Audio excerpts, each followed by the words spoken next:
It was Monday morning. The calendar showed October 1987. Millions of people in America were preparing for their day as usual.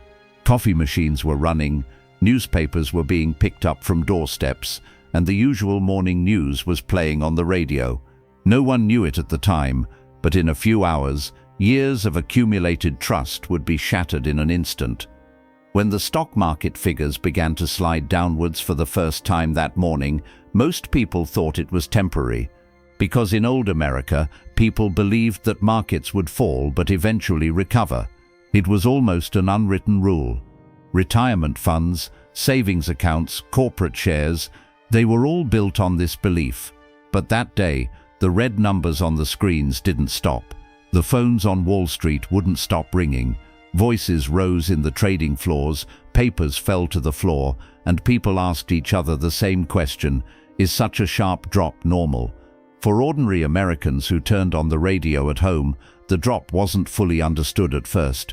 The announcers chose their words carefully, using soft phrases like "markets are volatile," but there was an undeniable unease in their tone. Because this wasn't the usual volatility. By midday, the picture was clearer. The Dow Jones was falling rapidly. Years' gains were being wiped out in minutes. Some stocks couldn't even find buyers. People weren't just losing money, they were losing their sense of control. The phones on Wall Street wouldn't stop ringing. Voices rose in the trading floors, papers fell to the floor, and people asked each other the same question: is such a sharp drop normal? For ordinary Americans who turned on the radio at home, the drop wasn't fully understood at first. The announcers chose their words carefully, using soft phrases like "markets are volatile," but there was an undeniable unease in their tone. Because this wasn't the usual volatility. By midday, the picture was clearer. The Dow Jones was falling rapidly. Years' gains were being wiped out in minutes. Some stocks couldn't even find buyers. People weren't just losing money, they were losing their sense of control. Because this collapse was shaking not only the stock markets, but also people's plans for the future. University dreams, retirement accounts, home buying plans, all suddenly plunged into uncertainty. And before Monday was over, the stock market experienced its biggest single-day drop in history. But that evening, no one fully grasped the depth of its consequences. People simply felt something had broken, and the old sense of security had given way to a silent anxiety. Because when the next day arrived, it would slowly become clear who would bear the true cost of this collapse. And the story was just beginning. Tuesday morning, America woke up heavier than ever. The shock of Monday hadn't yet subsided, but one thing was undeniable: this wasn't just a stock market correction. Something had spiraled out of control. In old America, morning news was usually calm: weather, traffic, then a brief economic overview. But that day, the tone on the screens was different. The presenters spoke more slowly, the charts lingered longer, because the numbers were still falling, and no one dared utter the word bottom. Many homes had their televisions on, but no one was really watching. People sat on the couch, their coffee cups growing cold, because their eyes were on the screen, but their minds were filled with completely different questions. Is this my money? Has my pension gone? Is this all I've saved over the years? In those years, millions of Americans had tied their retirement plans to the stock market. Companies offered their employees stock-based savings programs, marketing the system as a secure future. People believed it because it had worked for years, but after Black Monday, that trust began to silently crack. A factory worker in Chicago whispered to his friends during his lunch break, "I don't understand stocks, but there was a different number in the account yesterday." No one spoke loudly because the extent of the loss was still unclear, but everyone felt something was missing. Not just money, but a sense of control.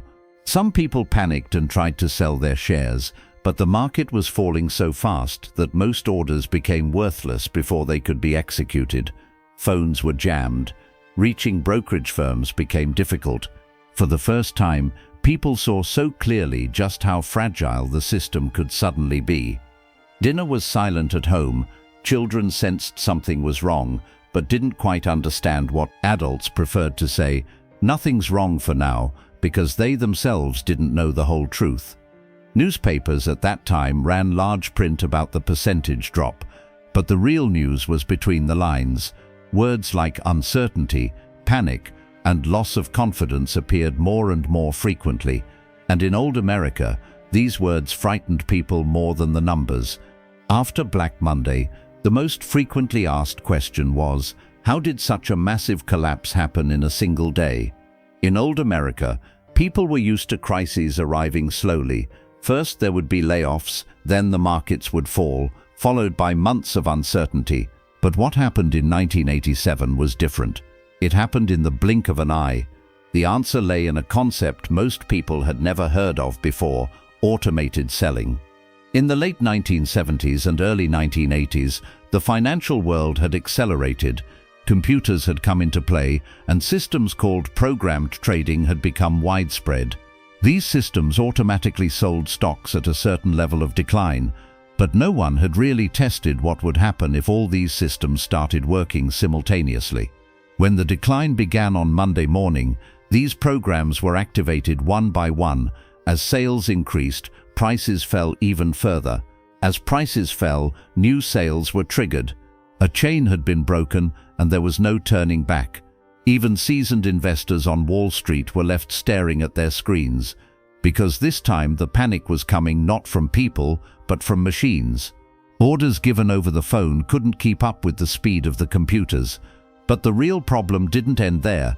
Behind these automated sales was the money of millions of ordinary Americans. Retirement funds, insurance investments, long-term savings. People had unknowingly become part of a system they couldn't control. A brokerage firm employee recounted this from those days.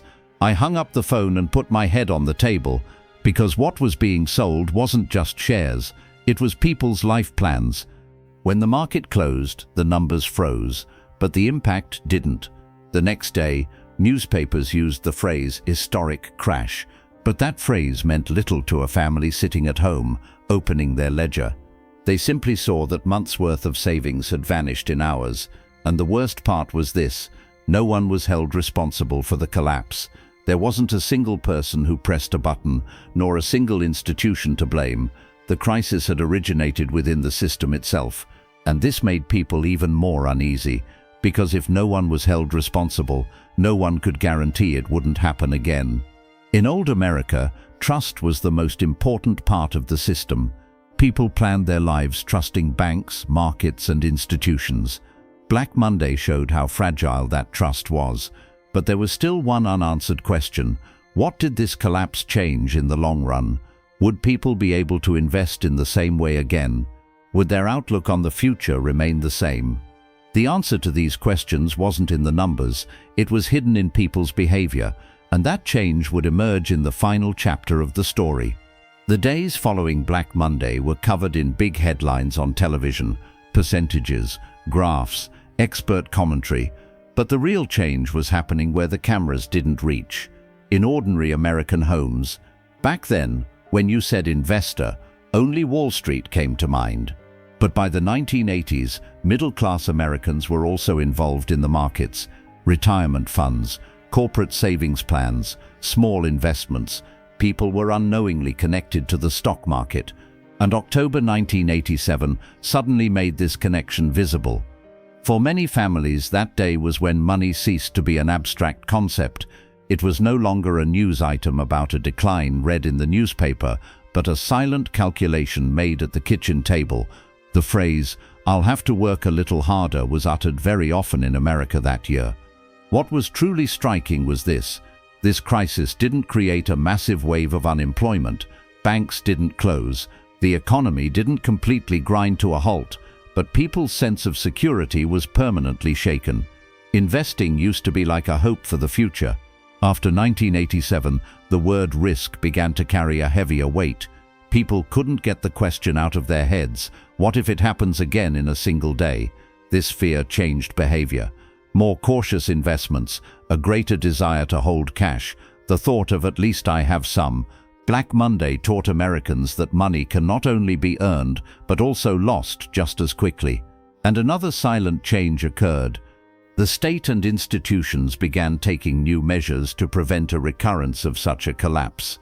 Market shutdown mechanisms, transaction limits, emergency brakes. Many of these were designed after the panic of 1987, but there was an ironic truth. These measures may have made the system safer, but they couldn't restore human psychology to its former state, because people now knew this. The market was driven not only by logic, but also by fear, and fear was contagious. In old America, crises were usually associated with tangible things: war, oil, unemployment, inflation. Black Monday, however, was an invisible crisis. It happened on screens, but its impact remained in hearts. That's why the 1987 collapse, even though it was overcome numerically, never truly ended mentally. And it is precisely at this point, as we approach the end of the story, that the question arises: did this event truly change America, or was it just a warning? The answer will be revealed in the next chapter, that is, in the final act of this story. Black Monday 1987 remains a single day on the calendar, but its impact on America was not confined to a single day. That day, the stock market crashed. In the years that followed, confidence slowly eroded. After that crash, when the country woke up the next morning, factories were still open, the streets weren't deserted. People went to work, children went to school, life seemingly continued. That's why Black Monday was different from other crises. The devastation was silent, not noisy. The real rupture occurred in people's perception of money. In the early 1980s, optimism prevailed in America. The stock market was seen as a natural extension of growth. Retirement plans, mutual funds, stocks, these were no longer just the world of the wealthy, but also of the middle class. Until 1987, it was believed that the system was tough but fair. Black Monday shattered this belief, because the crash that occurred that day did not fit classic economic narratives. There was no war, nor oil shock. There was no major political crisis, but the market collapsed. Moreover, rapidly and unstoppably. This clearly demonstrated the following fact: the modern financial system was far too dependent on human psychology. Panic, combined with algorithms, computer-assisted trading, accelerated the decline. Sell orders created a chain reaction. Systems, not people, amplified the fear. This was America's first experience with digital panic, and this experience represented a point of no return. After 1987, new rules were written for the markets. Circuit breakers, trading halts, security measures, all followed Black Monday. The government was now taking the what-if-everything collapses in one day scenario seriously, but the situation was different for individuals. That generation saw money melt away on a screen. Years of savings could be wiped out in a matter of hours. This experience left a lasting mark, especially on middle-aged Americans. More cautious investing, more distrust, fewer dreams. In old America, the future was something planned. In new America, it was a risk to be managed. That was the most lasting effect of Black Monday. This event did not impoverish America, but it made it a more cautious, more anxious, and more defensive country. The financial system continued to grow, but it lost its innocence, and perhaps the most striking truth was this: 1987 was not an end, but a beginning. With every major upheaval in the years that followed, the dot-com bubble, the 2008 crisis, people subconsciously remembered the same fear. The thought it could happen in a day was a legacy of Black Monday. Therefore, October 1987 is not just the day the stock market crashed. It is the day America realized how fragile the modern financial age is, and that awareness has never faded. Many Americans still alive today remember those news reports on the radio and the red numbers on the screen in the fall of 1987 as if it were yesterday.